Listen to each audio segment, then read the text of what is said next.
4వ వచనం కూడా ఒకసారి చూడండి. అప్పుడు యేసు ఆ త్రోవను రానయ్యుండెను కనుక అతను ముందుగా పరిగెత్తి ఆయన చూచుటకు ఒక మేడి చెట్టు ఎక్కాను.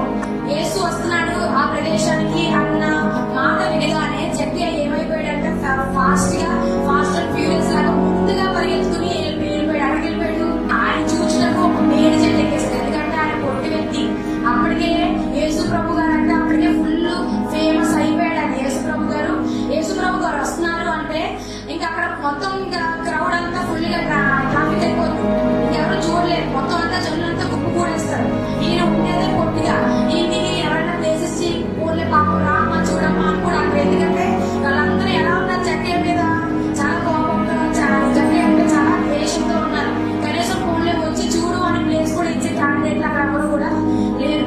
సో జక్కయ్య గమనించి నేను అక్కడ వెళ్ళినా సరే నాకు ఎవరు ప్లేస్ ఇవ్వరు, నేను అక్కడ నుంచినా సరే నేను చూడలేను. ఎందుకంటే నా ఐడెంటిటీ ఏంటి, నేను ఎంతగా ఉన్నాను, పొట్టిగా ఉన్నాను. సో నేను ఇప్పుడు ఏం చేయగలనంటే నేను ఒక మేడి చెట్టు ఎక్కి మాత్రమే దేవుడిని చూడగలనని చెప్పి ముందుగా పరిగెట్టేసి ఎక్కడికి ఎక్కేసాడంట, మేడి చెట్టు ఎక్కాడంటే జక్కయ్య అనేది ఒక నార్మల్ పర్సన్ కాదు.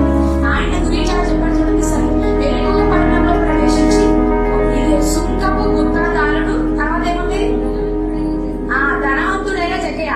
జక్కయ్య is not a normal poor person కాదు. ఆయన రిచ్, చాలా ధనవంతులు ఎవరైనా జక్కయ్య కింద కూర్చుంటారా కదండి.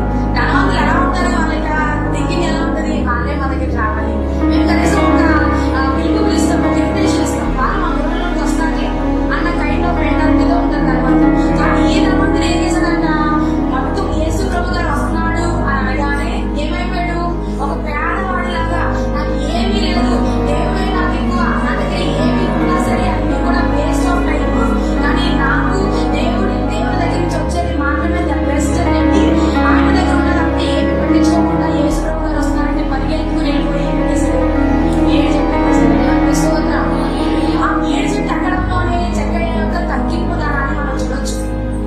ఎంతగా తగ్గించుకున్నాడు. దానికి చాలా ఉన్నది, చాలా ధనవంతులైన జక్కయ్య యేసుని చూడడానికి ఎప్పుడు మనకి హ్యూమిలిటీ అనేది ఉండాలి, హంబుల్నెస్. మనల్ని దేవుడు అంటాడు, ఎప్పుడైతే మీరు తగ్గించుకున్నారు మిమ్మల్ని మీరు దేవుడు ఏం చేస్తాడంటే తగిన కాకపోతే మిమ్మల్ని హెచ్చిస్తాడు దేవుడు. జక్కయ్య అక్కడ తగ్గించుకున్నాడు కాబట్టి దేవుడు అక్కడ జక్కయ్య హార్ట్ ని చూసి నా కోసం తగ్గించుకున్నాడు ఈ వ్యక్తి అని చెప్పి దేవుడు అక్కడ వెంటనే దేవుడు అతన్ని హెచ్చించేస్తాడు. దేవుడికి స్తోత్రం.